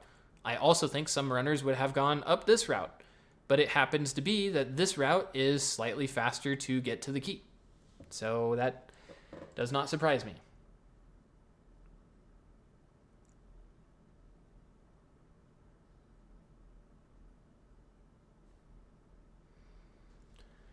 Okay, 95. He's got a lot of options upon entering this room. You can place Boomer right here to hit this guy. There's likely another guy below him that this is going to hit. So that is a valid option. This is not a valid option. This guy will immediately start attacking. If you wanted to kill this guy, I would recommend going for this guy first, waiting for this guy to turn around, and then going for this guy. But I would not say this is a valid path to start with. You could go and place Boomer here and try to damage this guy. That will also damage this guy. Or you can go up here and try to kill these guys up here.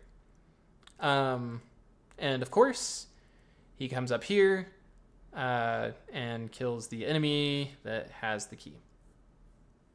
And so he picks the right path again. And so, being generous, this is only a 50-50 coin flip. There was multiple options, but I'm only counting it as a 50-50, not a 1 in 4. 96 is very standard, a very lucky room. Any runner would have done that, and any runner would have had the same outcome here. Okay, I'm going to preface this next room here in 97. So at this point, Ghost does not have an item to kill these chain chomps that are going to show up in this next room. So what he starts doing in this room is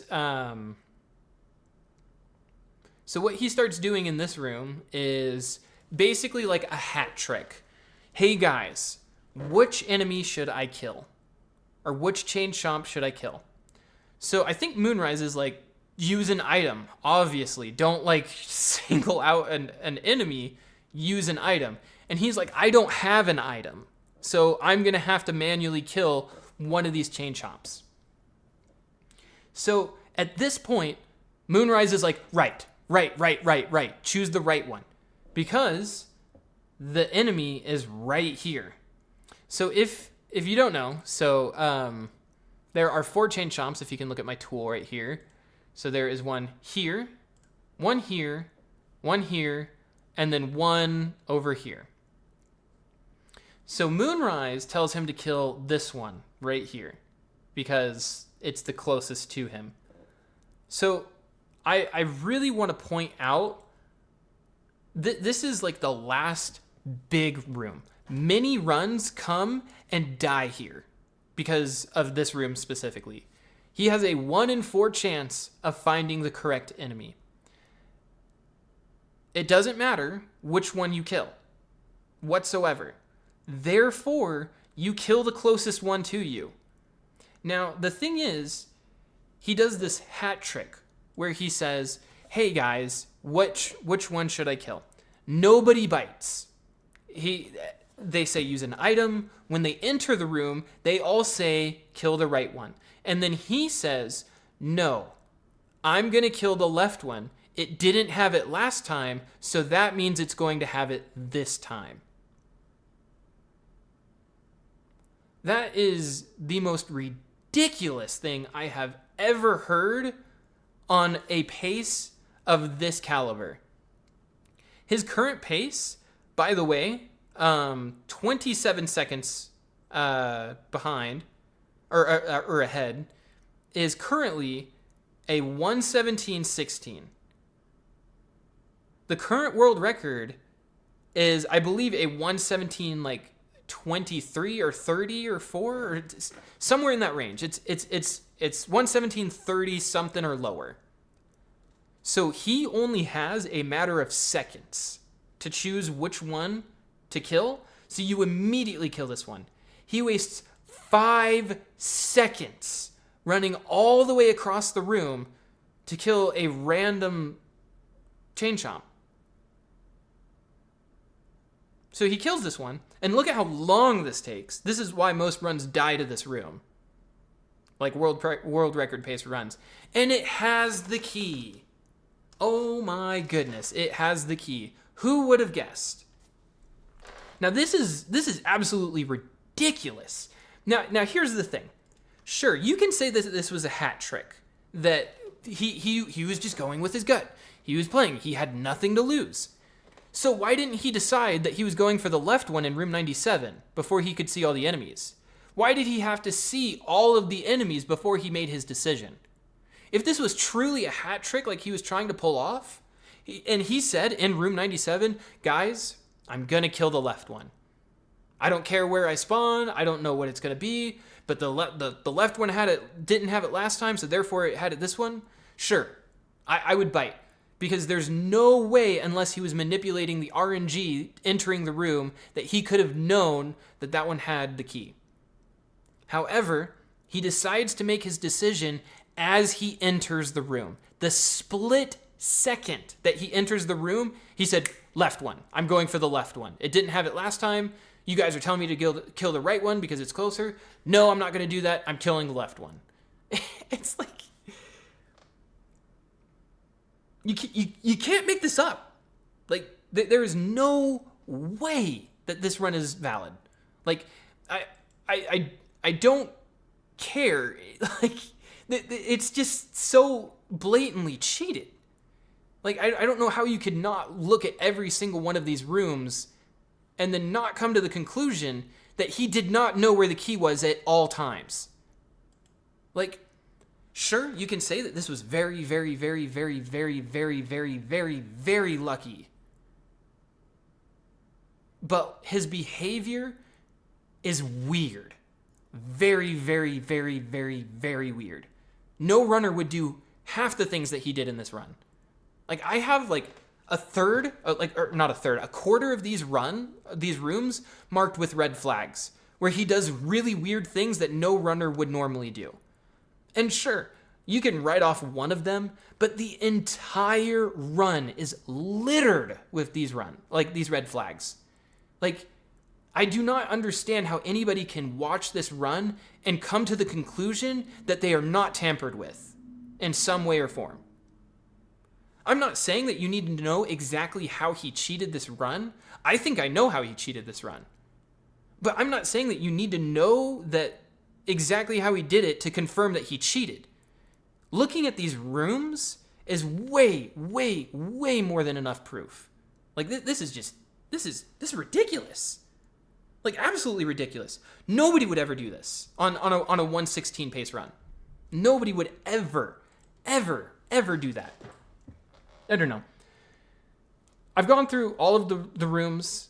I really hope that, like, before you come to your own conclusion that somehow I don't know how he cheated, therefore it's not cheated, which is a ridiculous claim, by the way. Ridiculous claim. I really hope that you actually watched through all of this before coming to that conclusion.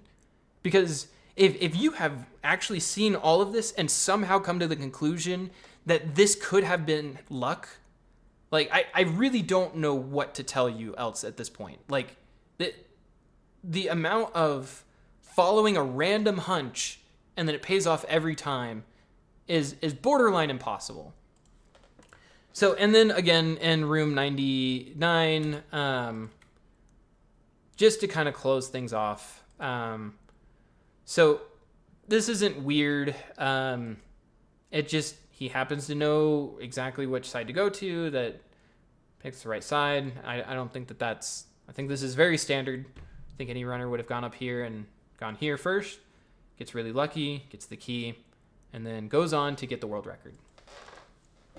Now, while you watch him fumble this final fight, current pace 1:16.50.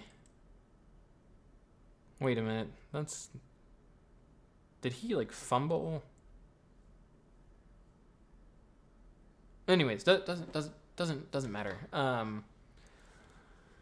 This was 1:15 pace. By the way, he fumbles this final fight, and he made a really big blunder going into the pit that lost him like 19 seconds. You can see here in pre-chapter 2, he takes a random door thinking that it's like pre-chapter 3 or something. So it kind of like messes up his. So he makes a really big mistake going into the pit. He's behind in the pit, and then he gets a 1:16. But yeah. So I'm going to go through my notes, count up the 50-50s, and the lost 50-50s, and we're going to do the math together. I'm going to use AI to calculate it because I'm not a statistician and I don't claim to be a statistician. But it's not going to be good. And I'm going to give you a spoiler alert. It's going to be around roughly like 1 in like 700 million or something like that, of getting this lucky, choosing the right path every time. So here, I'm just going to go through real quick. So 99 is standard. So we have 1, 2, 3, 4, 5, 6, 7, 8, 9, 10, 11,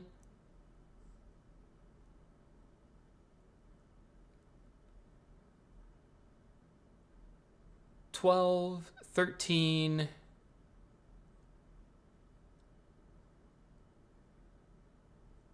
14, 15, 16,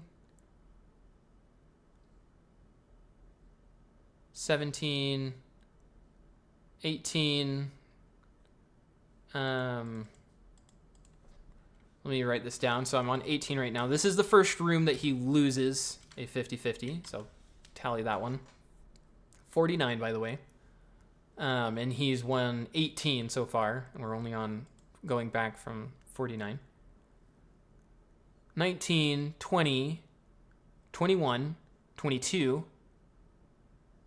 23, 24, 25, 26, 27, 28, 29, 30, 31,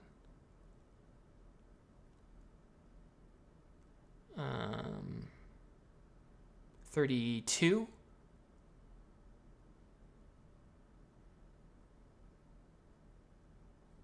okay, so now we're at 32.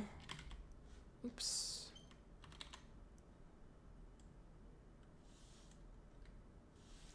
Okay, so 32. And two rooms where he's lost a 50-50. 33, 34, 35, 36. I'm not counting that one. Okay, so 36. So he wins 36 coin flips and loses 2. And those 2 rooms are also very suspicious rooms. So I'm going to pull up ChatGPT. Let me see if I can do this. Okay. Okay. What are the odds of me flipping a coin and winning? How many times did I say? 36 times. And losing 2 times. Can you guys see my ChatGPT? You can. Okay. Okay. So roughly 1 in 390 million are the odds of him getting this lucky and picking the right path that many times. 1 in 390 million. And this is me being very, very, very generous as well. I have combed through a lot of the rooms and even proven in his favor that some of them he did not win a 50-50. It was simply standard that anybody would do that. The original number I came up with was roughly 1 in 4 billion. Simply because I didn't count him losing those 50-50s originally. But I decided that, sure, it could be counted, that this was not the fastest route. Still highly suspicious, but not the fastest route towards the key. And so 2 rooms out of 90 rooms, 2 of them, he picks the route that's not the slowest or not the fastest. So if you're wondering where this number comes from, 1 in 390 million, this is where it is. I have shown you every single room. I've shown you that this is a coin flip, 50-50. That's being generous again, because many of these rooms, he opts to pick a random enemy out of all of the enemies. I think this is a very, very fair evaluation. This isn't me pulling numbers out of my head. This isn't me just trying to cherry pick some weird statistics. I believe that he knows exactly what the fastest path is. And I believe that he takes it just about every single time. And if somebody happened to be following the right path every single time that he followed the right path, it would be roughly 1 in 390 million. Now let's do a really fun exercise. Sure, a 1 in 390 million could happen, Flash. That is possible. So you can't really say that this is cheated with 100% certainty, because who knows? That could be that could be possible. So it's not possible. I'm spoiler alert. So let's say 1,000 community members decide to go for this type of run. We ping at everybody in the Discord and we say, hey guys, I'm sorry you had your whole life ahead of you, but we're all committing our entire lives to pit percent now. So all 1,000 of us are like, yeah, let's do it. So 1,000 of us decide to do a 116. We're capable of getting a 116, and we do this 24/7. We're just constantly doing pit runs for the rest of our lives. So what are the how long would it take me to do a run in 1 hour and 16 minutes. And then we're going to cut off 1,000. So 3,900 times.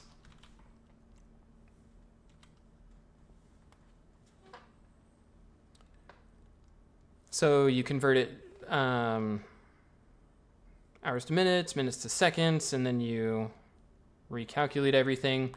So if 1,000 of us decided to do constant pit percent runs 24/7, one of us would get just as lucky as Ghost did in around 56 years. 56 years of straight 24/7 attempts before something like this would ever happen again. I'm trying to tell you guys that this run is blatantly cheated. Not only is this really, really, really, really, really, really, really, really lucky, but it's also really fishy. Like, he does things that nobody would ever do, and that, like, you can't explain. He can't even explain his behavior in some of these rooms. I don't know what I did. It's valid red flag. I was just following my notes. When he's literally not even following his notes. Anyways, I'm wrapping this up. My voice hurts. I'm like, this really makes me angry because everybody's telling me that this is possible, that this isn't cheated, and that somehow that it's more unlikely that we wouldn't know how he cheated than this run being possible. I don't know. Absolutely ridiculous. I'll see you guys later.